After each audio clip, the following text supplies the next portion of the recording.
आज हम लोग अपने इस वीडियो में पढ़ेंगे लेवल्स ऑफ टीचिंग, शिक्षण के स्तरों। Levels of teaching. तो आज हम लोग इस वीडियो में पढ़ने वाले हैं लेवल्स ऑफ टीचिंग, शिक्षणों के स्तरों। तो आपको सबसे पहले ये जानना जरूरी है कि शिक्षण क्या होता है। शिक्षण क्या होता है उसको इंग्लिश में बोलते हैं टीचिंग। ये क्या होता है, तो अगर हम आपको अभी हम पढ़ा रहे हैं मतलब टीचिंग करवा रहे हैं, तो ये हो गया शिक्षण। अभी हम आपको शिक्षण दे रहे हैं मतलब टीचिंग करवा रहे हैं, और आप जो पढ़ रहे हैं तो आप लर्नर हैं मतलब अधिगमन कर रहे हैं। तो वही शिक्षण और टीचिंग का कितने स्तर है मतलब कितने लेवल है, हम लोग इस वीडियो में देखेंगे। तो आज का मेरा वीडियो अब शुरू हो रहा है, वो है शिक्षण के 3 मुख्य स्तर है जिसको बोलते हैं मुख्य लेवल है। शिक्षण के स्तर, लेवल्स ऑफ टीचिंग। तो आज का मेरा टॉपिक से वो है लेवल्स ऑफ टीचिंग मतलब शिक्षण के स्तर। तो हम लोग देखते हैं शिक्षण के मुख्य 3 स्तर हैं। टीचिंग के कितने स्तर है? 3। याद रखना, इंपॉर्टेंट है। लेवल्स ऑफ टीचिंग में कितने लेवल है टीचिंग के, मतलब शिक्षण के कितने लेवल है? तो शिक्षण के 3 लेवल है, ठीक है। अब हम लोग देखेंगे कि कौन कौन सा लेवल है। तो फर्स्ट लेवल है वो मेरा है मेमोरी लेवल, ठीक। फर्स्ट लेवल है वो मेमोरी लेवल है जिसको बोलते हैं स्मृति स्तर मतलब मेमोरी लेवल। इस लेवल में शिक्षण या शिक्षण का प्रारंभिक चरण है। प्रारंभिक मतलब शुरुआती चरण है। तो शुरुआती में बच्चे को रटाया जाता है, इसलिए इस चरण में जो होता है वो रटना या फिर याद करना वाला चरण भी बोल सकते हैं, ठीक है। तो ये हो गया फर्स्ट चरण जिसको बोलते हैं स्मृति स्तर मतलब कि मेमोरी ऑफ लेवल, ठीक है। यह शिक्षण का प्रारंभिक मतलब शुरू वाला चरण माना जाता है। नेक्स्ट आता है बोध स्तर मतलब सेकंड में है बोध स्तर जिसको बोलते हैं अंडरस्टैंडिंग लेवल, ठीक। इसमें क्या होता है, इसमें तथ्यों के अर्थ और उनके बीच के संबंधों को समझाने पर जोर दिया जाता है।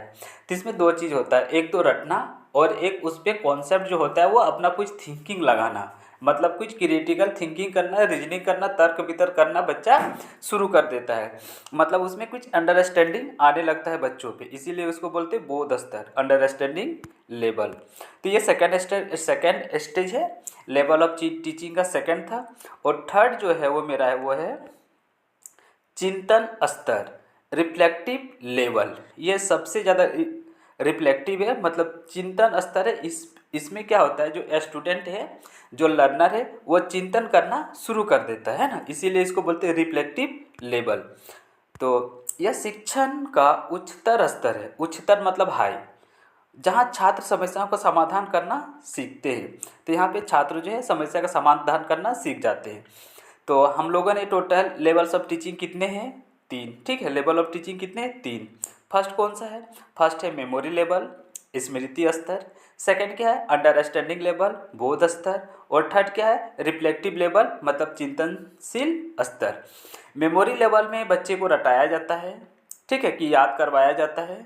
और अंडरस्टैंडिंग लेवल में याद भी करवाया जाता है, रटवाया भी जाता है, और कुछ कॉन्सेप्ट कुछ उसको तर्क वितर्क थिंकिंग करना भी सिखाया जाता है। और रिफ्लेक्टिव लेवल में बच्चे खुद से समस्याओं का समाधान करना सीख लेते हैं। तो लेवल्स ऑफ टीचिंग मतलब शिक्षण के टोटल हम लोग 3 स्तर देखेंगे, 3 लेवल देखेंगे। तो एक ही वीडियो में तीनों लेवल को बताना पॉसिबल नहीं है। ऐसा नहीं कि सिर्फ ऊपर ऊपर बता देंगे, ठीक है। हम इसको डीपली बताएंगे क्योंकि ये जो वीडियो है वो जेटेट के लिए बहुत ही इंपॉर्टेंट है। तो जेटेट से जो क्वेश्चन बनते हैं, जितने भी क्वेश्चन बनेंगे मेमोरी लेवल से, अंडरस्टैंडिंग लेवल से, रिफ्लेक्टिव लेवल से, सारा हम A to Z इस वीडियो में बताएंगे। तो एक वीडियो में ज़्यादा नहीं हो पाएगा, ठीक है। तो हम लोग अभी जो फर्स्ट पढ़ेंगे वो हम लोग पढ़ने वाले हैं मेमोरी लेवल को, स्मृति स्तर जिसको बोलते हैं मेमोरी लेवल। तो हम लोग का जो वीडियो होगा इसी पे होगा, ठीक है। और नेक्स्ट क्लास में हम लोग पढ़ेंगे अंडरस्टैंडिंग लेवल मतलब कि बोध स्तर। और उसके बाद वाला जो वीडियो आएगा मतलब थर्ड वीडियो बोल सकते हैं, उसमें होगा रिफ्लेक्टिव लेवल मतलब चिंतनशील स्तर। तो चलिए अब हम लोग शुरू करते हैं कि मेमोरी लेवल क्या होता है। इसके बारे में कुछ पॉइंट और भी जोड़ लेते हैं, सीख लेते हैं, ठीक है। उसके बाद हम लोग इसके कुछ मेरिट और डिसमेरिट मतलब कि लाभ हानि, एडवांटेज डिसएडवांटेज को भी इस वीडियो में देखने वाले हैं। तो हम लोग का अब जो वीडियो बनने वाला है वो है सिर्फ और सिर्फ मेमोरी लेवल का। पहले हम ये पता कर लिए कि लेवल ऑफ टीचिंग होने के थे 3। फर्स्ट कौन सा है? Memory level. इसी को सरल लेवल यानी प्रथम चरण का लेवल माना जाता है। बीच वाला को बीच वाला ही बोल सकते हैं, और ऊपर का जो लेवल है वो है रिफ्लेक्टिव लेवल, मतलब तीसरे नंबर पे जो है, जिसको बोलते हैं चिंतनशील स्तर। तो सरल लेवल किसको माना जाता है? मेमोरी लेवल को। और हम लोग उसी को अभी पढ़ रहे हैं क्योंकि ये बहुत सरल होता है, इसमें बच्चे को सब कुछ रटाया जाता है। तब जो स्मृति स्तर है जिसको बोलते हैं मेमोरी लेवल, इसकी कुछ मुख्य विशेषताएं हम लोग देख लेते हैं ना, बस में किसमें क्या क्या होता है। सो देखिए, सबसे पहले जो है वो है, इसमें बच्चे को याद करवाया जाता है, मतलब रटवाया जाता है। ठीक है, इसका मुख्य उद्देश्य है जानकारी को याद रखना। तो यहाँ पे बच्चे का जो है वो इंडिविजुअल उतने मेच्योर नहीं होते हैं, वो बच्चे को समझ नहीं पाता है ना, मतलब वो अभी उसका तर्क वितर्क लगना शुरू नहीं होता है, इसीलिए इस लेवल में बच्चे को सारा चीज़ रटाया जाता है। हाँ, जैसे को अच्छा किस लेवल में, मतलब जिसको बोलते हैं ना याद रखना, मेमोरी लेवल। तो ये जो होता है ना, ये इस लेवल में जितने भी बच्चे आते हैं, ज़्यादातर बोलते हैं वो प्राइमरी लेवल के बच्चे होते हैं। जो आंगनबाड़ी बच्चा जाता है ना, उस लेवल के बच्चे, आंगनबाड़ी के बच्चे। और उसके बाद हम बोल सकते हैं, और जो नर्सरी होता है, यूकेजी होता है, एलकेजी होता है ना, वो सब सारे बच्चे इसमें आते हैं मेमोरी लेवल में। प्री, जिसको बोलते हैं प्री प्राइमरी, आंगनबाड़ी, है ना, वो सब सारा आता है मेमोरी लेवल पे। तो इसको इस लेवल में सारे के सारे को याद कराया जाता है ना, बच्चे को रटाया जाता है। क्या क्या रटाया जाता है, जैसे आप प्राइमरी लेवल के बच्चे होते हैं या प्री प्राइमरी, जो नर्सरी, यूकेजी, एलकेजी होता है, आंगनबाड़ी में होता है, उनको उतना समझाया नहीं जाता है। ठीक है, क्योंकि उसका वो क्रिटिकल थिंकिंग, उसके बाद बोल सकते हैं जो बुद्धि होता है वो समय डेवलप नहीं रहता है ना, इंडिविजुअली वो ज़्यादातर दिमागी तौर पे सक्षम नहीं होते समझने के लिए, इसीलिए वहाँ पे उस लोगों को क्या किया जाता है? रटाया जाता है ना। क्या क्या रटाया जाए, जैसे देखिए, पहले बताया जाता है क ख ग घ अंग च छ ज झ या, ये जो वर्णमाला है उसको पूरा बच्चे को रटाया जाता है। अब उसको पता नहीं रहता उस समय कि क का मतलब क्या होता है, ख का मतलब क्या होता है, क पहले ही क्यों आता है, ख बाद में क्यों आता है, ये सब बच्चा कुछ भी नहीं जानता है, सिर्फ वो रट ले जाता है, टीचर के कहने पर रटते जाता है ना। तो इस तरह से बच्चे को खाली इस स्टेज में, मेमोरी लेवल में खाली रटाया जाता है, स्मृति लेवल में खाली रटते रहो। पहले क ख ग घ अंग, हर बच्चे को आप देखे होंगे ना आंगनबाड़ी में, स्कूल में रटाया जाता है। और रटाने के लिए वो कुछ टीचिंग लर्निंग मटेरियल का भी यूज कर सकता है, जैसे कोई वीडियो प्ले कर देता है ना, उसमें बच्चा बोलता है, बच्चा लोग भी उसको रिपीट करता है। या फिर किसी बच्चे को फ्रंट, मतलब बोर्ड के सामने खड़ा करवा देता है, वो करवाता है, बोलो बच्चा क, तो जितने सारे बच्चे बैठे रहते हैं सारे बोलते हैं क, फिर बोलता है ख, तो सारे बच्चे बोलते हैं ख। इस तरह से इस लेवल पे जितने भी बच्चे आते हैं उन लोग का दिमाग डेवलप नहीं रहता है, इसलिए यहाँ पे बच्चे को सिर्फ और सिर्फ रटाया जाता है। इसलिए ये जो पॉइंट है यहाँ पे होता है याद करवाना। ठीक, बच्चे को याद करवाना मतलब मेमोराइज करवाना, इसका मुख्य उद्देश्य जानकारी को याद रखना है, समझना नहीं है, क्योंकि बच्चा समझ खुद नहीं पाएगा, सिर्फ वो याद रख लेता है, मतलब कि रट लेता है ना। उसके बाद क तो पढ़ेगा, फिर ABCD जो अल्फ़ाबेट होता है उसको भी रटाया जाता है, ABCDEFGHIJKLM, सारा क्या करता है? रटवाया जाता है। ये सब सिर्फ रटवाया जाता है, याद रखना। इसमें मीनिंग का कुछ भी पता नहीं चलता है कि ए मतलब क्या होता है, ए क्या चीज़ है, बच्चे इसका मीनिंग नहीं पता है। को मतलब क्या होता है, 1 2 3 4 जो काउंट होता है उसको भी रटवाया जाता है। 1 हो गया, 2 हो गया, 3 हो गया, 4 हो गया, 5 हो गया, 6 हो गया ना, 1 2 3 4, 1 2 3 4 5 6 7 8 9 जो गिनती होता है, आप देखे होंगे आंगनबाड़ी, प्री नर्सरी सब जो होता है उसमें रटाया जाता है। लेकिन बच्चे इसका मीनिंग मतलब उन लोग का मीनिंग उन लोग को पता नहीं होता है कि 5 मतलब क्या होता है, 6 मतलब क्या होता है, क मतलब क्या होता है, और 1 2 3, उसके बाद ओ आ हर सी दुर्गी ABCD, ये सब सारा का सारा बच्चे को मतलब पता नहीं रहता है, लेकिन बच्चे उसको सिर्फ सुन के रटते जाते हैं। इसीलिए इस स्टेज को कहा जाता है याद रखना, मतलब मेमोराइज वाला स्टेज। क्योंकि यहाँ पे क्रिटिकल थिंकिंग जो होता है वो बच्चे नहीं कर पाते, सिर्फ उसके आधारित पर, मतलब कि याद रखना इस आधारित पर वो याद करते जाते हैं। तो इसका हम पॉइंट देखें। ठीक है, फर्स्ट पॉइंट देखें कि मेमोरी लेवल का फर्स्ट पॉइंट है कि याद करवाना। उसके बाद है सेकंड पॉइंट है चीज़ों को रटवाना। ठीक है जी, चीज़ों को रटवाना जिसको बोलते हैं रूट लर्निंग, है ना, रूट लर्निंग, चीज़ों को रटवाना। तो इसमें तथ्यों को बिना सोचे समझे रटने पर बल दिया जाता है, मतलब सिर्फ रटते रहो, जैसे बोले क ख ग घ ना, ये सब इसका पॉइंट हो गया। फर्स्ट पॉइंट देखिए कि याद करवाना, सेकंड पॉइंट है रटवाना, थर्ड पॉइंट है आता है शिक्षक केंद्रित। टीचर सेंटर, है ना, शिक्षक केंद्रित टीचर सेंटर इसी लेवल का एक पार्ट है। इस स्तर पर शिक्षक की भूमिका मुख्य होती है, ठीक है, क्योंकि टीचर जो होता है वो बच्चे को रटवाता है और छात्र निष्क्रिय रहते हैं। निष्क्रिय मतलब वो कुछ भी सवाल जवाब नहीं करते, सिर्फ बच्चे को जैसा बोला जाता है वैसा वो करता है, रटते जाता है। बच्चा को बोलता है क बोलो तो क बोलता है ख तो ख, इस तरह करके रटवाया जाता है। तो फर्स्ट पॉइंट देखिए कि इसका जो है वो पॉइंट है याद करवाना, मेमोरी लेवल का, रटवाना जिसको बोलते हैं रूट लर्निंग। थर्ड में हो गया टीचर सेंटर, अध्यापक केंद्रित बोल सकते हैं। और उसके बाद है एसआर आधारित। ये जो लेवल है वो एसआर आधारित है, मतलब कि स्टिमुलस रिस्पॉन्स, उद्दीपित अनुक्रिया के सिद्धांत पर आधारित है। उसके बाद इसमें और दो पॉइंट है, वो है फैक्ट मतलब तथ्य पर आधारित होता है। इसमें केवल सूचनाओं और तथ्यों को प्रस्तुत किया जाता है, ठीक है, और फैक्ट पर आधारित है। उसके बाद शिक्षण का निष्क्रिय स्तर है, मतलब लोवेस्ट लेवल ऑफ टीचिंग। तो यहाँ पे देखो लोवेस्ट मतलब सबसे निचला स्तर है, मतलब प्रारंभिक है, शुरू वाला है, क्योंकि बच्चे यहाँ पे खाली रटते हैं, कुछ भी समझ नहीं पाते हैं। यह सीखने की प्रक्रिया का सबसे बुनियादी स्तर माना जाता है, मतलब शुरुआती स्तर माना जाता है। बुनियादी मतलब स्टार्टिंग, शुरू वाला, जिसमें सिर्फ बच्चे को रटाया जाता है, क्योंकि वो समझने के लायक उस समय नहीं रहता, मतलब उस समय उसका बुद्धि जो है वो डेवलप नहीं हुआ रहता है। तो इतने सारे हम पॉइंट देखें मेमोरी लेवल का, ठीक है। तो पॉइंट याद रखना। फर्स्ट एक बार हम पॉइंट को रिपीट कर देते। याद करवाना मतलब मेमोराइज, रटवाना रूट लर्निंग, टीचर सेंटर अध्यापक केंद्रित, एसआर आधारित, उसके बाद तथ्यों मतलब फैक्ट पर आधारित होता है, और लोवेस्ट लर्निंग ऑफ टीचिंग, शिक्षण का निम्नतम स्तर इसको माना जाता है। तो आई थिंक मेमोरी लेवल लगभग आपको समझ में आ गया होगा क्या होता है।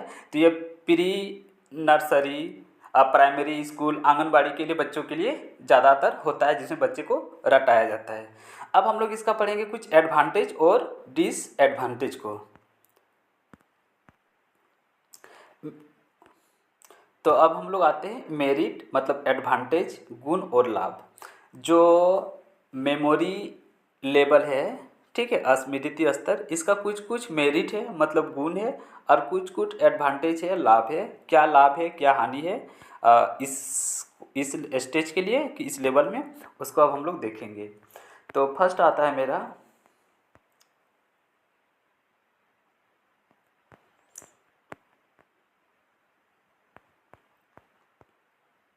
ठीक, फर्स्ट है एडवांटेज ऑफ मेमोरी लेवल, ठीक है, of teaching. Advantage of memory level of teaching हम लोग देख रहे हैं। इसमें देखेंगे कि the memory level of the teaching, जो मेमोरी लेवल ऑफ टीचिंग का है, is the first of most basic stage. तो ये फर्स्ट स्टेज माना जाता है और बेसिक स्टेज भी माना जाता है। बेसिक मतलब बुनियादी शुरुआती वाला स्तर, ठीक है, जिसको बोलते हैं स्टार्टिंग वाला स्तर माना जाता है टीचिंग के लिए।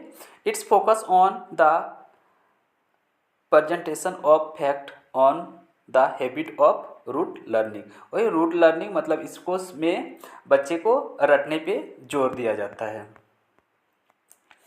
तो इसका अब हम लोग कुछ देख रहे हैं कि क्या क्या इसमें एडवांटेज है ना, क्या और क्या क्या डिसएडवांटेज है। तो पहले हम लोग एडवांटेज को देख रहे हैं। अभी हम लोग खाली एडवांटेज को देखेंगे कि क्या क्या इसका एडवांटेज है।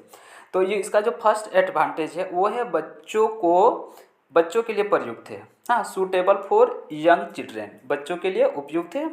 तो ये वो क्या होता है इसमें कि जितने भी प्राइमरी बच्चे होंगे या प्री प्राइमरी बच्चे होंगे, आंगनबाड़ी के बच्चे होंगे, इसके पास दिमाग पास उतना डाटा नहीं रहता है ना, समझने के लिए उसके पास डाटा नहीं रहता है, उसके पास बुद्धि नहीं रहता है, डेवलपमेंट उसका दिमाग उतना नहीं रहता है, ठीक है, वो मोटिवेशन नहीं होता उस समय।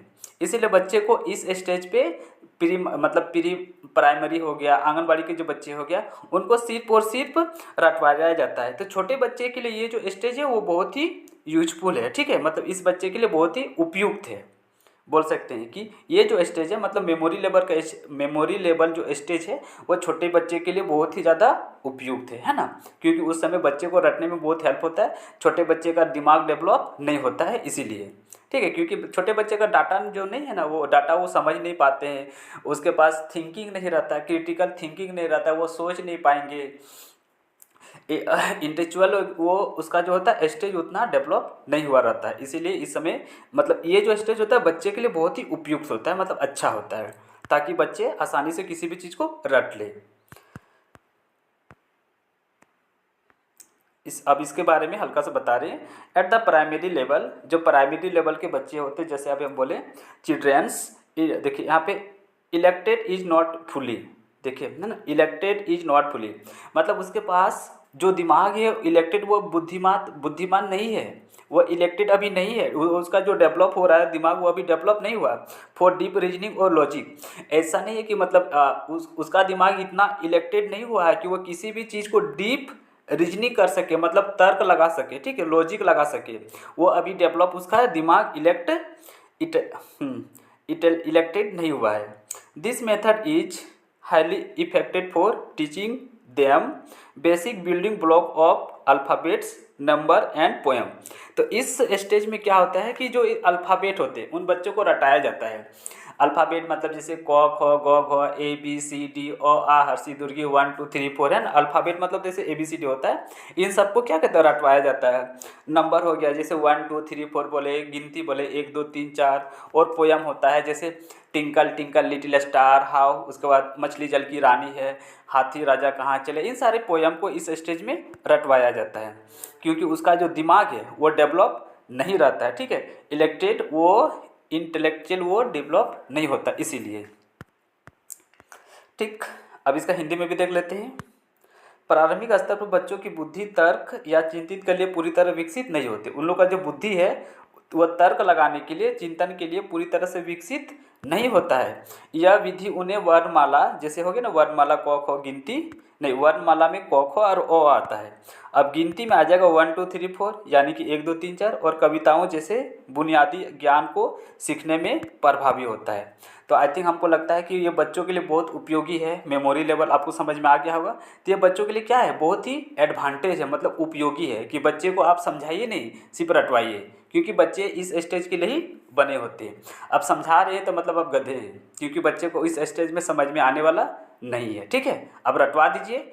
सेकेंड स्टेज जब आएगा तब बच्चे ऑटोमेटिक तर्क वितर्क लगाना सीख जाता है। सेकेंड में आता है, मतलब इसी का हम लोग देखेंगे पॉइंट ही, ठीक है, वो है यूजफुल फॉर स्लो लर्नर। तो हम लोग सेकेंड जो देख रहे हैं एडवांटेज है, सेकेंड लाभ जो है वो एडवांटेज है, किसको मिलेगा। फर्स्ट एडवांटेज हम लोग देख ले कि मेमोरी लेवल का जो फर्स्ट गुण है, लाभ है, वो छोटे बच्चे के लिए प्रयुक्त है, मतलब छोटा बच्चे के लिए बहुत ही अच्छा है, एडवांटेज है। सेकेंड एडवांटेज देखेंगे धीमी गति से सीखने वाले बच्चों के लिए। तो ये सेकेंड एडवांटेज है, मतलब जो बच्चे धीमी गति से सीखता है, ऐसा नहीं कि उसका माइंड शार्प हो, वो तेज़ी से तेज तरह बच्चा तुरंत समझ में आ जाता है, ऐसे नहीं। बहुत सारे बच्चे होते हैं धीरे धीरे धीरे धीरे धीरे धीरे सीखते हैं, डेवलप करते हैं अपने दिमाग को। तो जो बच्चे धीरे धीरे सीखते हैं उनके लिए बहुत फायदेमंद है, मतलब एडवांटेज है ये लेवल उन लोगों के लिए, ठीक है, रटने के लिए, क्योंकि बच्चे धीरे धीरे रटेंगे और सीखेंगे। तो सेकंड देख ले, धीमी गति से पढ़ने वाले बच्चों के लिए ये बहुत ही उपयोगी है ये लेवल। कौन सा लेवल, मेमोरी लेवल, है ना। तो यहाँ पे देखिए हम लोग बात पढ़ रहे हैं, जिन छात्रों को अवधारणाओं को समझने में अधिक समय लगता है, ठीक है, कि वो समझ नहीं पाता है, समझने में बहुत समय लेता है, उनके लिए स्तर सहायक है, क्योंकि ये वो दोहराव और निरंतर अभ्यास पर निर्भर करता है। दोहराव मतलब रिपीटेशन, मतलब बार बार उसको याद करेगा तो कितना बार बार बोलता है। जैसे 1 2 3 4 1 2 3 4 ONE 1 TWOTHREE इतने बार उसको रिपीट करते दोहराते हैं। 2 का 2 2 दूनी 4 2 ते 6 2 चौका 8 कितने बार रिपीट करते हैं ना, दोहराव होता है। निरंतर अभ्यास, इसमें इतने बार बोलते हैं कि उसका अभ्यास हो जाता है, इस पर वो डिपेंड करता है, जानकारी को याद रखने में ये मदद मिलता है। तो बहुत सारे बच्चे इस रूट लर्निंग से भी याद कर लेते हैं।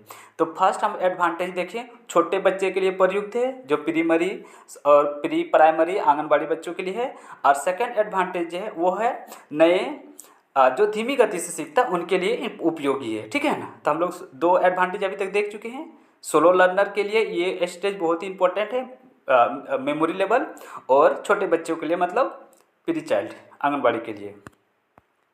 अब इसका इंग्लिश में भी एक बार रीडिंग कर देते हैं, क्योंकि बहुत सारे बच्चे इंग्लिश से भी पढ़ते हैं। Student who take more time, ठीक है, टेक मोर टाइम मतलब किसी भी समझने में बहुत ज़्यादा समय लेता है, ठीक है, more time. To grasp concept, concept को समझने के लिए। फाइंड द लेबल हेल्पफुल, तो ये जो लेबल है बहुत हेल्पफुल होता है, बिकॉज इट्स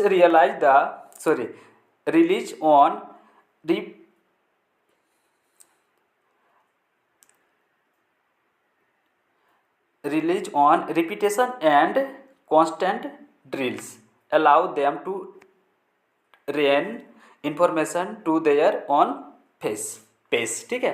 तो उसके गति में, पेस मतलब होता है गति, तो उसके गति में मतलब वो धीरे है, उसको बढ़ाने के लिए रिटेन किया जाता है, ठीक है। रिपीटेशन किया जाता है मतलब रियलाइज किया जाता है कि बच्चे इस तरह से रिपीटेशन कर करके, अभ्यास कर करके इस किसी भी चीज़ को वो सीख सकता है।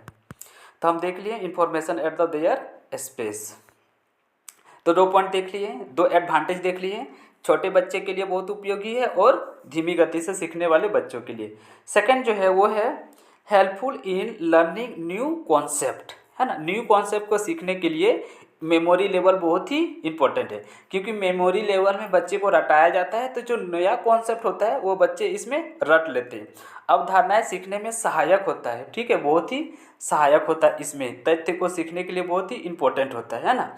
नई अवधारणाओं को सीखने में मतलब जो नया कॉन्सेप्ट होता है सीखने में मदद करता है, जैसे 1 हो गया, 2 हो गया, 3 हो गया, 4 हो गया, इन सब का पहाड़ा टेबल, ठीक है। जैसे देखो न्यू अवधारणा में क्या होता है कि सबसे पहले बच्चे जो होते हैं ना, पहले कॉन्सेप्ट को, नया कॉन्सेप्ट कुछ भी ले लिए, है ना। जैसे नया कॉन्सेप्ट हम लोग ले लिए, ये तो पहले ये समझ लीजिए कि नई अवधारणाएं सीखने में सहायक है, मतलब कि helpful in learning new concept में नया कॉन्सेप्ट आता है। कौन सा कॉन्सेप्ट आता है? न्यू कॉन्सेप्ट आता है। एक कॉन्सेप्ट लेकर आपको हम समझा रहे हैं कि जो मेरा पहले न्यू कॉन्सेप्ट है वो देखिए किस तरह से हम पहले कॉन्सेप्ट लिए 1 2, है ना। बच्चे को हम गिनती मतलब काउंट सिखा रहे हैं, पहले 1 सिखाए, फिर 2, फिर 3, फिर 4, फिर 5, इस तरह से पूरा काउंट सिखा गए। 1 2 3 4 5 6 7 8 9 10 करते करते हम उसको पूरा 100 तक, उसके बाद 1000, 10,000, लाख, करोड़, 10 करोड़, अरब तक सिखा दिए। अब हम उसको, न्यू कंसेप्ट था, पहले हम उसको गिनती सिखाएं। अब इसमें कुछ हम देखो सहायक यहाँ पे लिखा, सहायक मतलब क्या होता है? हेल्पफुल। हेल्पफुल क्या होगा? अब हम इसको सिखाएंगे टेबल, तो टेबल के लिए अब हम उसको नया कॉन्सेप्ट लिए हैं टेबल, तो उसमें ये सहायक है सिखाने के लिए, ठीक है। अब टेबल सिखाएंगे तो टेबल में आ जाएगा 1 2, क्योंकि 1 2 नहीं जानेगा तो टेबल कैसे जानेगा? तो 1 2 तो हम बच्चे को रटवा दिए, है ना, मतलब रूट लर्निंग करवा दिए। अब हम उसको टेबल सिखाएंगे तो उसमें ये सहायक है। टेबल अब हम सिखवा रहे हैं तो न्यू लर्निंग के लिए करवा रहे हैं, तो किस तरह सहायक होगा? 2 का 2, 2 4, 2 1 2, 2 2 4, 2 3 6, 2 4 8, है ना। बच्चे को सिखा रहे हैं, तो इस तरह से हम उसको टेबल सिखवा दिए, नई अवधारणा मतलब न्यू कॉन्सेप्ट हेल्पफुल करके। उसके बाद हम पहले काउंट करना सिखा दिए, टेबल सिखा दिए, उसके बाद उसको हम ऐड सिखाएंगे, ठीक है। तो देखिए हम नया कॉन्सेप्ट धीरे धीरे पकड़ रहे हैं कि नहीं, है ना।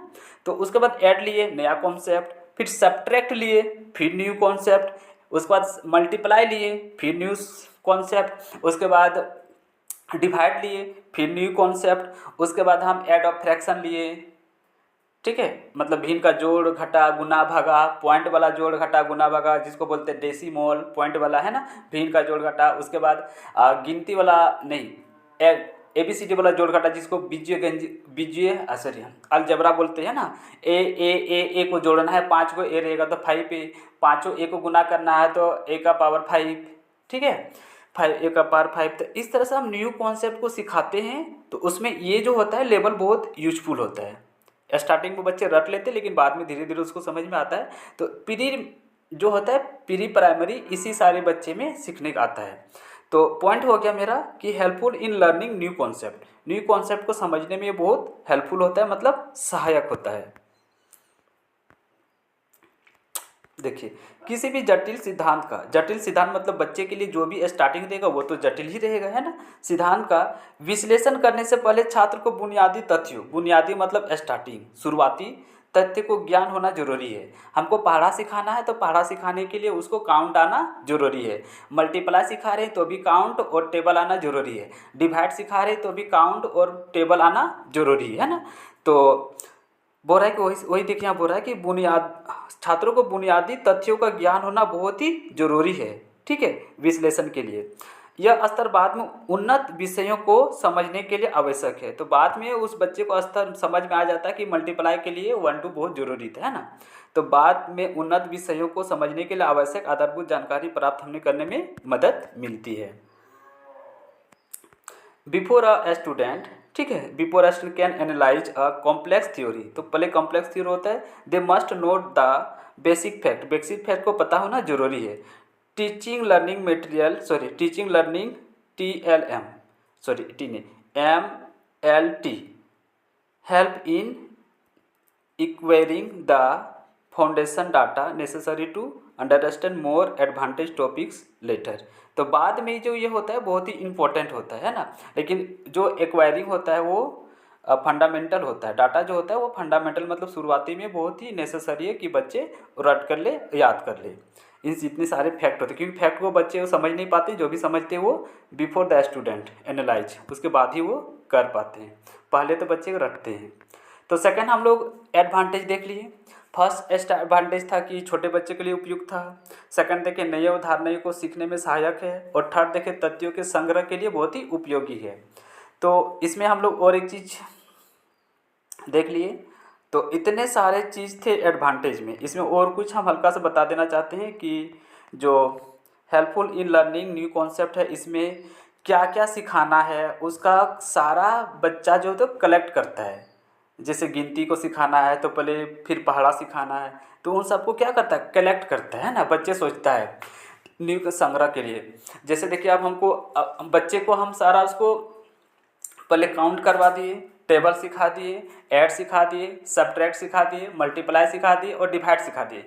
तो अब इन सारे जो कुछ भी सीखा है उसको बच्चा कलेक्ट करता है, मतलब संग्रह करता है। ठीक है, क्या करता है, संग्रह करता है, कलेक्ट करता है। ठीक है, संग्रह करने में, कलेक्ट करने में सहायक होता है कि वो क्या क्या कलेक्ट करता है। कि पहले बच्चा बोलता है कि हाँ सर हम 1 2 सीख गए, गिनती सीख गए, उसके बाद टेबल सीख गए, 2 चीज़ सीख गया, काउंट कर लिया। थर्ड चीज़ सीख बोलता है कि सर हम इसका ऐड करने मतलब जोड़ घटा सीख गए, जोड़ भी सीखे, घटा भी सीखे, 4 चीज़ सीख गया। फिर बोलता है सर हम गुना भी सीख गए, मतलब 5 चीज़ सीख गया। फिर हम डिवाइड भी सीख गए, 6 चीज़ सीख गया। इस तरह से सारा बच्चा क्या करता है, डाटा को जो तथ्य है उसको संग्रह करता है। तो ये मेरा नेक्स्ट पॉइंट था। ठीक है, नेक्स्ट पॉइंट आई थिंक समझ में आ गया होगा, कलेक्शन ऑफ फैक्ट। ठीक, कलेक्शन ऑफ फैक्ट मतलब डाटा को कलेक्ट करना, तथ्यों के संग्रह के लिए उपयुक्त है। तो अभी बताएं कि बच्चे अब जो होते हैं ना इसमें मतलब मेमोरी स्टेज का ये फोर्थ एडवांटेज है, मतलब गुण है, फायदा है कि बच्चे इस स्टेज में काउंट करना उसके लिए आसान हो जाता है, तथ्यों के संग्रह के लिए उपयुक्त है ना। कलेक्शन ऑफ फैक्ट, जितने भी फैक्ट थे, जैसे हम बोले कि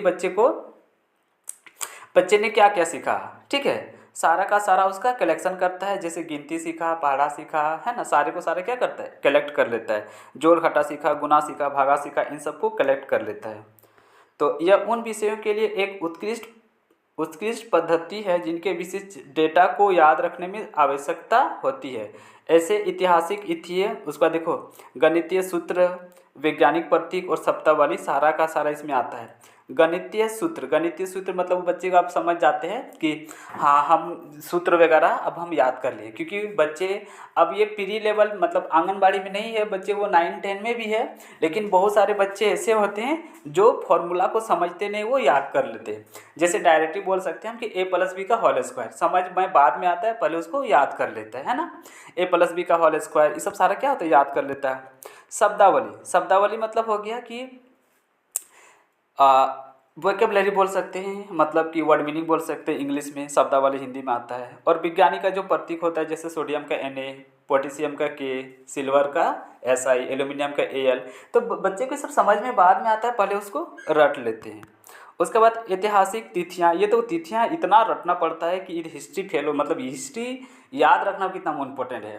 प्रथम विश्व युद्ध कब हुआ, सेकंड विश्व युद्ध कब हुआ, सारा का सारा क्या इसमें याद करना पड़ता है। तो ये जो होता है ना, इसमें सारे डाटा को कलेक्ट करना पड़ता है, संग्रह करना पड़ता है, तो हम लोग इसमें याद कर लेते हैं। तो ये यहाँ पे इंग्लिश में लिखा है, it is an excellent method for subject that require memorising, है ना। Specific data such as historical dates, जितने भी डेट होंगे उसको याद करना पड़ता है। मैथमेटिक फार्मूला को याद करना पड़ता है। साइंटिफिक सिंबल जो होता है, वोकेबलरी होता है, इन सबको क्या करना पड़ता है, याद करना पड़ता है। तो फोर्थ मेरा वही हो गया, कलेक्शन ऑफ फैक्ट, जितने भी फैक्ट सारे को कलेक्शन करो, मतलब संग्रह के लिए ये उपयुक्त है। और ये तो हम बता दिए कि बड़े बच्चे भी इसको फॉलो करते हैं, मतलब याद करने के लिए यूज करते हैं, है ना। तो ये सब सारा इससे मेमोरी लेवल में हम लोग को यूज होता है। तो टोटल 4 पॉइंट देखें, 4 एडवांटेज देखें। छोटे बच्चे के लिए उपयुक्त है, धीमी गति से जो बच्चे सीखते हैं उसके लिए भी ये बहुत ही फायदेमंद लेवल है ना। और जो जो नई अवधारणाओं को सीखता है उनके लिए भी ये स्टेज बहुत ही ज़रूरी है, मतलब ये लेवल बहुत ज़रूरी है। उसके बाद डाटा को कलेक्ट करके रखने के लिए, संग्रह करके लिखना, कलेक्शन ऑफ फैक्ट बोल सकते हैं, तथ्यों के संग्रह के लिए भी ये लेवल मेमोरी लेवल बहुत ही फायदेमंद होता है ना, एडवांटेज होता है। और इसके बाद बच्चे, हम तो बता ही दिए कि 1 2 सीखता है, 1 2 3 4 सीखा है, तो इसको बच्चे काउंट कर लिया, मतलब कलेक्ट कर लिया कि हाँ सर मेरा 1 2 क्लियर हो गया। अब हिंदी में जैसे पहले बच्चे क ख सीखते हैं, तो बच्चे बच्चे को याद है सर मम्मी पापा टीचर, हमको क ख याद हो गया, मतलब एक चीज़ वो कलेक्ट कर लिया। उसके बाद 2 अक्षर के जो पढ़ने लगते हैं ना, उसके बाद तो पहले ओ आ सीखता है, क ख सीखने के बाद ओ आ, तो इसका सेकंड डाटा कलेक्ट हो गया कि सर हमको क ख आ गया और ओ आ गया, सीख गए। उसके बाद बच्चे को हम लोग काकारा सिखाते हैं, क महर्षि की दीर्घी की, तो बच्चे इसको भी रट लेते हैं, ठीक है, मेमोराइज कर लेते हैं, रूट लर्निंग कर लेते हैं। उसके बाद उसको ई भी कलेक्ट कर लेता है कि हमको 3 चीज़ आ गया। उसके बाद 2 अक्षर वाले फल फल, कल कल, मल मल, चल चल, हट हट, है ना, 2 अक्षर वाले कलेक्ट करते हैं, फिर 3 अक्षर वाले, फिर 4 अक्षर वाले, उसके बाद पूरे पोयम को, यहाँ तक कि पोयम तक को भी बच्चे रट लेते हैं। मछली जल की रानी है, जीवन उसका पानी, इस तरह से सारे फैक्ट को क्या करता है, कलेक्ट करता है। तो टोटल 4 एडवांटेज देखें, तो बीएड सीटेट के लिए ये सब सारे जो एडवांटेज थे जो हम लोग देखे मेमोरी लेवल में, सारे के सारे इम्पोर्टेंट थे। अब हम लोग बढ़ते हैं नेक्स्ट की ओर, disadvantage of memory level of teaching. Memory level का कुछ कुछ डिसएडवांटेज है, मतलब कि स्मृति स्तर के शिक्षण के दोष, क्या क्या दोष लग जाता है ना, मतलब क्या क्या नहीं होना चाहिए वो उसका हो जाता है, डिसएडवांटेज हो जाता है मेमोरी लेवल का। अब इसमें देखिए क्या क्या है ना, इसमें भी हम लोग 1 2 3 4 5 पॉइंट देखेंगे, मतलब 4 5 दोष को देखेंगे, डीमेरिट को देखेंगे, डिसएडवांटेज को देखेंगे इस वीडियो में। तो सबसे पहला जो है वो है ये वाला, ठीक है, उच्च कक्षाओं के लिए अनुउपयुक्त मतलब ये जरूरी नहीं है, उच्च कक्षाओं के लिए, किन लोगों के लिए, उन कक्षाओं के लिए, मतलब जो बच्चे हाई स्कूल में है, ठीक है, हाई स्कूल में है, सेकेंडरी में है, +2 में है, उन बच्चों के लिए ये जो मेमोरी लेवल है उन लोगों के लिए अब उतनी अच्छी नहीं रहेगी, मतलब अनुउपयुक्त है। क्योंकि इस स्तर में, इस स्टेज में आने के बाद, मतलब 9 10 बच्चे जो होते हैं वो अब बच्चे को थिंकिंग करने लगता है, उसका चाइल्ड मतलब जो दिमाग वो डेवलप हो चुका रहता है, ठीक है। अब बच्चे थिंकिंग करने लगते हैं, इसीलिए अब वो समझ जाते हैं, इसीलिए उसके लिए ये जो है ना रटना वाला अनुउपयोग है, उसके लिए आवश्यक नहीं है। तो देखिए किस तरह से यह स्तर केवल तथ्यों को रटने पर केंद्रित है ना, केवल तथ्यों को रटने पर केंद्रित है। उच्च कक्षा के लिए आलोचनात्मक सोच, विश्लेषण और समस्या समाधान की आवश्यकता होती है, जो ये पद्धति प्रदान नहीं करती है। तो जो आगे क्लास के बच्चे होते हैं, हाई स्कूल के या +2 के होते हैं, उन लोगों के लिए क्या जरूरी होता है, आलोचनात्मक सोच होना चाहिए, विश्लेषण कर सके, समस्या का समाधान कर सके, है ना, और की आवश्यकता होती है। इन सब की आवश्यकता होती है कि जितने भी समस्या उसको समाधान खुद कर ले, विश्लेषण कर ले, आलोचनात्मक कर ले। तो ये सब सारा जो होता है वो रट के नहीं हो सकता है। तो जो ये पद्धति प्रदान नहीं करती है, तो ये पद्धति मतलब जो होता है मेमोरी लेवल, ये सब सारा उसको प्रदान नहीं करता है। अब जो तोते जैसा रट लेगा कि शिकारी आएगा, जाल बिछाएगा, दाना डालेगा, पर जाल में फंसना नहीं, है ना। पर इस उम्र में, मतलब इस स्टेज जो 9 10 होते हैं वो समझ जाते हैं बच्चे कि जब जब शिकारी आएगा, जाल बिछाएगा, दाना डालेगा, तो दाना को खाना नहीं, हमको बच के रहना है, ठीक है। तो यहाँ पे वो समस्या का समाधान मतलब विश्लेषण खुद करने लगता है। इसीलिए जो रटने वाला लेवल है जिसको बोलते हैं मेमोरी लेवल, स्मृति स्तर, ये उन लोगों के लिए अनुपयुक्त है। ठीक है, क्या है? अनुपयुक्त मतलब हानिकारक है, दोष गुण है। सेकंड ना, फर्स्ट का ये देखिए इंग्लिश वाला, this level focus only on rote memorise. तो बोल रहा है कि मेमोरी लेवल जो होता है सिर्फ फोकस होता है रूट मेमोराइज में, ऑन द फैक्ट पे। पर हायर एजुकेशन जो होता है रिक्वायर, हायर एजुकेशन को क्या चाहिए, उसको रिक्वायर क्या होता है, क्रिटिकल थिंकिंग चाहिए, मतलब वो सोच तर्क वितर्क लगा सके, एनालाइज मतलब विश्लेषण कर सके और प्रॉब्लम सॉल्विंग कर सके। ठीक है, किसी भी समस्या का समाधान कर सके, जो कि रट के नहीं होता है, सोच समझ के विचार करके होता है। Which this method does not provide. तो ये मेथड प्रोवाइड नहीं करता है, इसीलिए ये जो गुण होता है लग जाता है वो बहुत खराब हो जाता है। खराब, बहुत खराब नहीं होता है, खराब हो जाता है। ठीक है, सेकंड में आते हैं हम लोग। तो ये किन बच्चों के लिए अनुपयुक्त है? स्पेशल 9, 10, 11, 12 जो बच्चे होते हैं ना, मतलब हायर एजुकेशन जो चले गए, जिसको बोलते हैं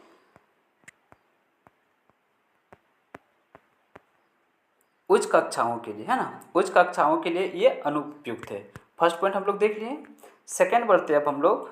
सेकंड है, इसमें अब हम लोग का जो डीमेरिट, सेकंड डीमेरिट है, वो रटने की आदत हो जाता है। अब बच्चे प्राइमरी में, नर्सरी में, आंगनबाड़ी में, जितने भी हो, उसको अभी बच्चे को पहले रटते आ रहे थे, रटते आ रहे थे, तो रटते रटते रटते रटते उसको रटने का आदत लग जाता है। ठीक है, अब बच्चे को सोचता है कि यार रट ये लेते हैं ना, कौन समझता है उतना। जैसे हिसाब किताब रहेगा, है ना, सवाल मतलब मैथ में कुछ रहेगा, तो बच्चे सोचता है कितना अच्छा रट लेते उसको, कौन बनाने जाता है, कौन दिमाग लाए, मतलब मैथ को बनाना कितना दिमाग लगता है, तर्क लगता है, वितर्क लगता है, तब जाके आंसर आता है ना। फार्मूला बैठा, जोड़ करो, हिसाब करो, किताब करो, कितना सारा चीज़ करना पड़ता तब होता है। तो बच्चे सोचता है कि कितना अच्छा रट ले, है ना।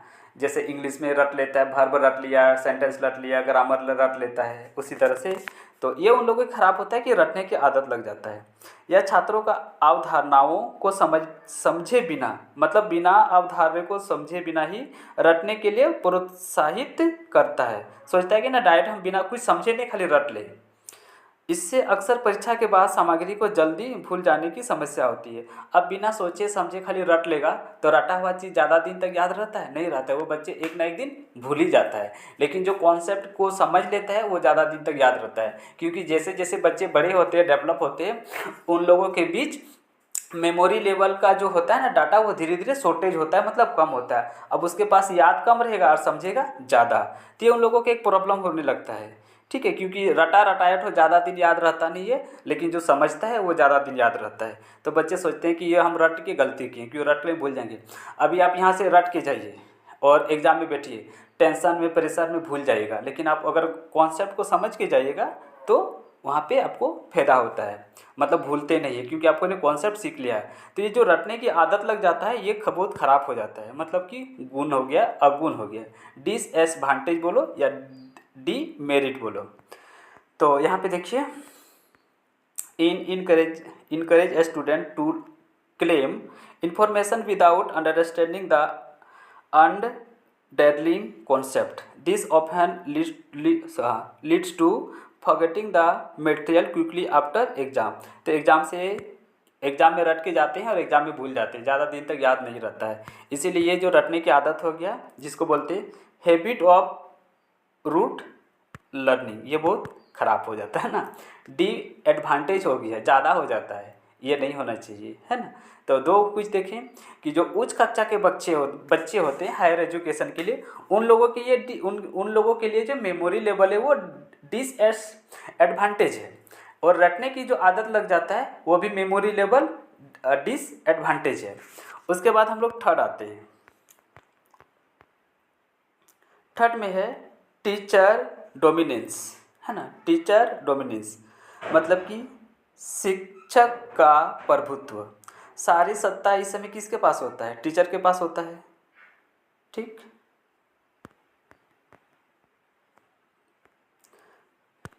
यह एक शिक्षक केंद्रित पद्धति है जहाँ शिक्षक सक्रिय होता है, मतलब टीचर जो होता है सक्रिय होता है और छात्र निष्क्रिय श्रोता होता है, और बच्चे यहाँ पे इस लेवल में सिर्फ सुनता है। इसमें छात्रों को अपने विचार व्यक्त करने की बहुत कम स्वतंत्रता, मतलब अंतःक्रिया इंटरेक्शन होती है। बच्चे इसमें बहुत कम याद करते हैं। तो ये भी उसका खराबी हो गया कि टीचर के पास होती है, मतलब सारी की सारी सत्ता किसके पास होती है? टीचर के पास। टीचर बच्चे को बोलता है रटो तो रटता है।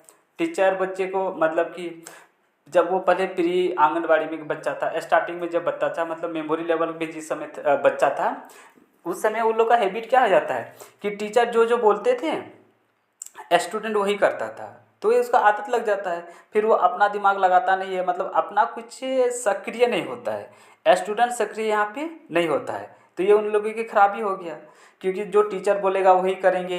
टीचर बोलेगा याद करो तो याद करो, टीचर बोलेगा बनाओ तो बनाओ, मतलब खुद से दिमाग वगैरह लगाना वो सब थोड़ा कम हो जाता है। तो ये भी एक डीमेरिट हो गया है ना शिक्षक का प्रभुत्व, क्योंकि वो सारे के सारे अब किसके भरोसे बैठा जाता है? शिक्षक के भरोसे, कि टीचर जैसा करेगा वैसे ही हम लोग करेंगे या नहीं तो नहीं करेंगे, क्योंकि उसको आदत से लग जाता है। ठीक, इसका अगर हम आपको सीधा एग्जाम्पल बताएं तो ऐसा देखिए कि जो छोटे बच्चे होते हैं उसका मम्मी पापा का जब लत लग जाता है ना, तो लत लग गया, जिसको मतलब वो याद करना एक तरह का बोल सकते हैं। लेकिन वही जब बड़े हो जाते हैं, बाहर काम करने जाते हैं, तो वही बचपन में याद आता है मम्मी पापा को, तो रोने लग जाता है। उसी तरह से बच्चे का जो होता है ना कि रटने का उसको आदत हो जाता है कि पहले हम लोग रटते थे है ना, रट रट के आदत हो जाता है। तो वो टोटली डिपेंड हो जाता है टीचर पे, क्योंकि टीचर ही रटाता है, लेकिन बाद में आप पढ़ाने के लिए उसको टीचर नहीं रहेगा, तो उसके लिए खराबी है। तो बोलो बिना टीचर का हम लोग कैसे पढ़ेंगे? लेकिन ऐसा तो नहीं कि बिना टीचर का पढ़ नहीं सकता है, बहुत सारा बच्चा जो है वो बिना टीचर का भी पढ़ता है ना, तो उनके लिए भी वो खराबी हो गया। ठीक, तो बिना टीचर का ऐसे बच्चा तो नहीं पढ़ सकता, लेकिन जब जो ज़्यादा हाई लेवल का चल जाता है वही पढ़ पाता है। ठीक है, तो टीचर के बिना तो नहीं पढ़ पाता है, लेकिन कोशिश जो करना कि थोड़ा बहुत भी कर सके, है ना, हल्का फुल्का भी कर सके। 100% टीचिंग में 20% जो होता है बच्चे बिना टीचर का कर लेते हैं, कि टीचर एक समझा दे दूसरा कर लिया। लेकिन ये अगर आदत लग जाता है कि टोटली मतलब 100% टीचर से ही करवाएंगे, तो ये उसका जो होता है ना डी एडवांटेज है मेमोरी लेवल का। ठीक, बच्चे ये अवधारणा अपने दिमाग में सेट कर लेते हैं कि टीचर ही हमको करवा देगा, टीचर याद करवा देगा, टीचर पढ़ा देगा, टीचर A to Z करवा देगा। पर ऐसा नहीं है, अब इस स्टेज में तुमको प्रैक्टिकली और अपना दिमाग लगा के भी बच्चे को खुद से खुद करना पड़ता है। तो ये उसका सेकेंड नहीं थर्ड डी एडवांटेज मतलब डीमेरिट हो गया, जिसको बोलते हैं टीचिंग डोमिनेंस। देखिए this is a teacher centre, तो ये पे टीचर सेंटर हो गया। Method where the teacher is active, तो यहाँ पे टीचर होते सारे एक्टिव होते हैं, क्योंकि टीचर के बिना बच्चे रटेंगे नहीं, याद नहीं करेंगे, रूट लर्निंग नहीं होगा।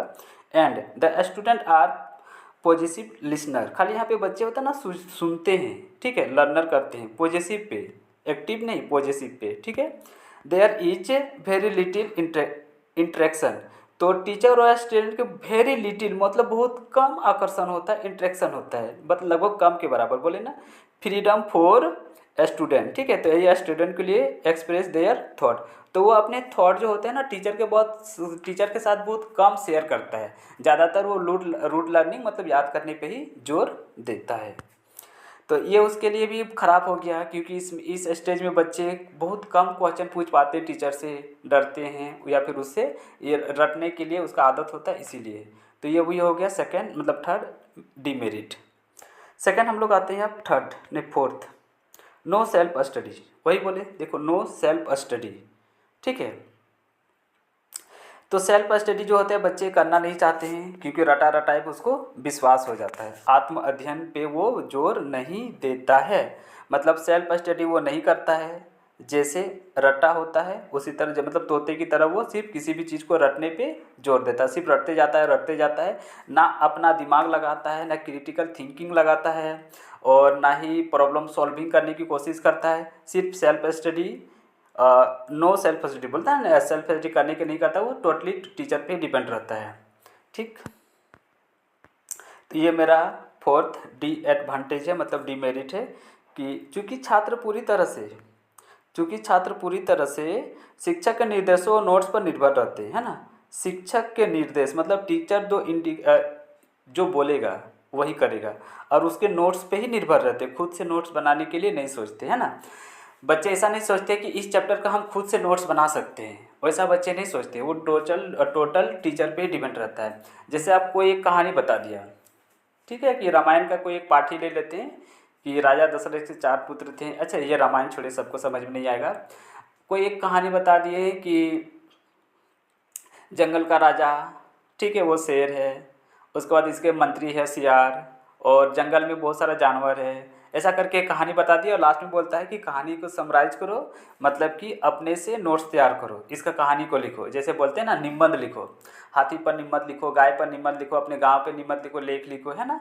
तो खुद से बच्चे नहीं लिख पाते हैं, टोटली डिपेंड होते हैं टीचर पे, क्योंकि वो सेल्फ स्टडी पे निर्भर नहीं रहता है। तो ये सब जो उसके पास आदत लग गया, डीमेरिट लग गया, किस वजह से लगा? मेमोरी लेवल की वजह से। इसलिए मेमोरी लेवल इस स्टेज के लिए डीमेरिट हो गया, है ना। No self study. इंग्लिश देखो, सिंस इंग्लिश में बता रहे, since a student reply entirely on the teacher's instruction and pre package notes, they do not develop their habit, depends thinking और सेल्फ स्टडी। ठीक है, तो सेल्फ स्टडी पे वे और इंडिपेंडेंट जो होता है वो सोचता डू नॉट डिपेंड, ठीक है, सॉरी डू नॉट डेवलप। तो ये सब वो नहीं सोच पाता है, और उसका दिमाग उस समय डेवलप नहीं होता है, सारा का सारा वो हैबिट जो होता है ना वो सब नहीं कर पाता है। तो वो इस वजह से होता है क्योंकि वो रटने का मेमोरी लेवल पे मेमोरी लेवल उसको आदत पड़ चुकी होती, इसलिए। तो यहाँ पे ले दे के एक पॉइंट ये बोलना है कि सेल्फ स्टडी जो होता है बच्चे नहीं कर पाते, नो सेल्फ स्टडी इस स्टेज से।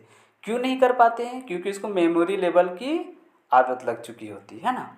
तो ये भी एक डीमेरिट है, ठीक है, किस किस लेवल के लिए? मेमोरी लेवल के लिए। नेक्स्ट हम लोग पढ़ते हैं, अगला है lack of internal motivation. Lack of internal motivation मतलब कि बच्चे जो है ना, बच्चे जो है सिर्फ नंबर पे ध्यान देते हैं, ठीक है, शाबाशी के लिए रट लेता है कि बच्चे रट लेता है कि बच्चे रट लेता है, सोचता है कि हम चीज़ को रट लेंगे तो सही सही बोल देंगे तो टीचर जो हमको शाबाशी देगा, परीक्षा में नंबर देगा, हम टीचर के नज़र में बहुत तेज हो जाएंगे, ठीक है। जो बच्चे जवाब देता है वही ना बच्चे स्टूडेंट का सॉरी टीचर के नज़र में तेज होते हैं। जैसे कोई क्वेश्चन टीचर पूछेगा कि कौन बच्चा बोलेगा रे 5 का पहाड़ा, कौन बच्चा बोलेगा रे एगो पोयम, कौन बच्चा बोलेगा रे कोई एगो हमको कहानी। अब बच्चे रटा हुआ है, और नहीं हुआ तो खुद रटता है, क्योंकि सोचता है कि टीचर हमसे पूछेगा कि 5 का पहाड़ा कौन जानता है, तो हम सुना देंगे तो टीचर हमको शाबाशी देगा, नंबर देगा, मेरा नाम करेगा, है ना। इसलिए बच्चे रट लेते हैं। ठीक, टीचर पूछता है कि हमको एक पोयम सुनाओ, तो बच्चे पोयम को भी रट लेते हैं। अब समझा समझे भाड़ में जाए, पोयम बोला, बच्चे को बोलने के लिए बोल देगा, मछली जल की रानी है, जीवन उसका पानी है, हाथ लगाओ डर जाएगी, बाहर निकालो मर जाएगी, सारा पानी पी जाएगी, वगैरह वगैरह सुना देगा, टीचर खुश। तो बच्चे टीचर क्या करेगा, बच्चे को शाबाशी देगा, वाह शाबाश शाबाश। तो वो चीज़ों को रट लिया था, मतलब मेमोरी लेवल कर लिया था, तो ये डीमेरिट हो गया, ठीक है। बच्चे सिर्फ उसको शाबाशी पाने के लिए, नंबर पाने के लिए, है ना, उसको मेमोराइज कर लिया था। तो ये हो गया लैक ऑफ इंटरनल मोटिवेशन। ठीक, आंतरिक प्रेरणा नहीं मिलती है ना, लैक ऑफ मतलब नहीं, आंतरिक प्रेरणा बच्चे को नहीं मिल पाती है। सीखना और आमतौर पर सीखने की वास्तविक जो होती है आंतरिक इच्छा, आंतरिक इच्छा मतलब अंदर से इच्छा होना चाहिए कि हम सीखें, वो तो रट लिया था ना, अंदर से नहीं ना सीखा था। जो जिज्ञासा होता है, जो बजाय बाहरी दबाव जैसे सजा के डर पे या परीक्षा पास करने के प्रेरित से बच्चे इसको रट लेते हैं। मतलब सीखना आमतौर पर सीखने के वास्तविक आंतरिक इच्छा जिज्ञासा के बजाय, ठीक, बजाय मतलब आंतरिक इच्छा और जिज्ञासा ये सब नहीं सोचता है। वो सोचता है कि हम हमको नहीं याद करेंगे तो टीचर हमको पनिश करेगा, सजा देगा, ठीक है, पर और हम अगर हम नहीं रटे तो परीक्षा में फेल हो जाएंगे। इन सब के दबाव से, इन सब के डर से बच्चे उसको मेमोरी कर लेता है, मतलब रूट लर्निंग कर लेता है, उसको याद कर लेता है, बजाय उसको आंतरिक इच्छा और जिज्ञासा मतलब जो होता है ना सेल्फ स्टडी, उसको यहाँ पे नहीं करता है। तो इसमें क्या होता है, बच्चे जो याद कर लेते हैं, रूट लर्निंग कर लेते हैं परीक्षा पास करने के डर से, ठीक है, या मास्टर के पनिश करने के डर से, कि मास्टर अगर हम 2 का पढ़ा नहीं सुनाए तो मारेगा, इसीलिए पनिश से बचने के लिए वो बच्चे को याद कर लेता है। तो ये सब सारा का सारा यहाँ पे डीमेरिट है ना। Lack of internal motivation demerit हो गया, lack of. Learners is usually drive by external pressure, ठीक है, उसको जो एक्सटर्नल प्रेशर दिया जाता है such as fear of punishment, punishment का डर से, ठीक है, पासिंग एग्जाम पास करने का डर से, rather than a genius internal desire to learn और क्यूरियोसिटी। तो ये सब सारे का सारा डर्स के वजह से बच्चे रट लेते हैं ना, तो आंतरिक प्रेरणा उनको नहीं मिलती है, मतलब अंदर से जो उसको करना चाहिए, इंटरनल मोटिवेशन जो उसको मिलता है वो उसको लेक हो जाता है, मतलब कमज़ोर होता है, वो उसको दबा लेता है। वहाँ पे बच्चा सोचता तो है कि हम उसको समझे, लेकिन परीक्षा पास करने का डर से और एक मास्टर के मारने का डर से वो उसको अंदर ही दबा रह जाता है। किसी का नहीं बोलते हैं कि यहाँ पे ऐसा सपना देखिए, जैसे किसी का सपना है कि हम पढ़ लिख के इंजीनियर बने, डॉक्टर बने, लेकिन भगवान उसको दबाव डालता है, उसके पास पैसा नहीं रहता है, समय कुछ ऐसा कर देता है जिस वजह से वो पढ़ नहीं पाता है, लेकिन सोचता है कि हम पढ़ लें। उसी तरह से बच्चे भी यहाँ पे क्या होता है कि वो इंटरनल मोटिवेशन है, उसका अंदर से जो जिज्ञासा आता है कि अब हम इसको समझे, वो अंदर ही अंदर धीरे धीरे दब जाता है। किस लिए दब जाता है? क्योंकि समझने का तो सोचेगा कि हमको परीक्षा में फेल हो जाए, मतलब डर लगा रहता है ना कि हम जो लिखेंगे अपने से सेल्फ स्टडी करके वो गलत हो जाए, गलत हो जाएगा तो नंबर मेरा काट लेगा तो फेल हो जाए, ठीक है। फिर उसका इंटरनल मोटिवेशन बोलेगा कि अगर हम बोलना चाहते हैं तो बोलते बोलते मान लो मेरा कहीं गलत हो जाए तो हमको टीचर शाबाशी नहीं देगा, क्योंकि उसको डर रहता है ना। तो ये सब लेक ऑफ मोटिवेशन होता है ना। तो रटने की वजह से होता है। अगर नहीं रटता तो भले वो एक दो बार बुरा बोले, ख़राब बोले, गलत बोले, है ना, लेकिन बाद में फिर धीरे धीरे वो सही हो जाएगा। तो इन सारे पॉइंट को हम देखें जो कि मेरा डीमेरिट है। तो सबसे पहले हम एक बार मेमोराइज करा देते हैं। टीचर लर्निंग 3 प्रकार के होते हैं, मेमोरी लेवल, स्मृति स्तर, सेकंड में अंडरस्टैंडिंग लेवल, बोध स्तर, थर्ड में रिफ्लेक्टिव लेवल मतलब चिंतनशील स्तर। इसमें से हम लोग सबसे पहले मेमोरी लेवल को पढ़ें। मेमोरी लेवल में बच्चे को याद करवाया जाता है, मेमोराइज करवाया जाता है, रटाया जाता है, मतलब लूट लटिंग करना जाता है। इसमें टीचर सेंटर होता है, टीचर ज़्यादा इंपॉर्टेंट रोल निभाता है। टीचर सेंटर अध्यापक केंद्रित, SR पे आधारित होता है, तथ्यों फैक्ट पर आधारित होता है। लोएस्ट लेवल ऑफ टीचिंग मतलब शिक्षण का न्यूनतम स्तर इसी को माना जाता है, मेमोरी लेवल को। उसके बाद हम लोग मेरिट में देखें, ये मेरिट किन लोगों के लिए अच्छी है? जो छोटे बच्चे उन लोगों के लिए बहुत अच्छा है, जो धीमी गति से सीखता है उन लोगों के लिए बहुत अच्छा है, जो नई अवधारणाओं को सीखने में सहायक है, नई चीज़ को सीखने में भी मेमोरी लेवल बहुत उपयोगी है। और डाटा को कलेक्ट करने के लिए, संग्रह करने के लिए भी ये लेवल बहुत ही, मतलब फैक्ट को संग्रह करने के लिए ये लेवल बहुत ही इंपॉर्टेंट है। इसकी हानियाँ क्या क्या है, कमजोरियाँ क्या क्या है? तो इसका हानियाँ हो कि जो बड़े बच्चे होते हैं उसको रटने का आदत लग जाता है, तो उन लोगों के लिए ठीक नहीं है, क्योंकि बड़े क्लास में कॉन्सेप्ट को समझा जाता है, रटा नहीं जाता है ना। उसके बाद रटने की आदत लग जाता है, ये तो है खराबी। सेकंड में शिक्षकों का प्रभुत्व, मतलब सारा पे सारा जो होता है टीचर पे ही डिपेंड हो जाता है, ये भी खराब हो गया। आत्म अध्ययन नहीं मिलता, मतलब सेल्फ स्टडी वो नहीं करना चाहता है कि खुद से सेल्फ स्टडी करे। और आंतरिक प्रेरणा, मतलब उसके अंदर से जो प्रेरणा आता है वो धीरे धीरे लैक हो जाता है, कमी हो जाता है, अंदर ही अंदर दब जाता है। तो ये हम लोग आज के वीडियो में देख लिए, ठीक। 3 चीज़ देखें, level of teaching, advantage of memory level और disadvantage of memory level. तो चलिए वीडियो को हम लोग यहीं पे ख़त्म करते हैं, क्योंकि बहुत लंबा वीडियो हो रहा है। जल्द मिलेंगे हम लोग नेक्स्ट वीडियो में, तब तक के लिए bye bye, have a good day, nice. ठीक है, वीडियो में बने रहने के लिए थैंक यू।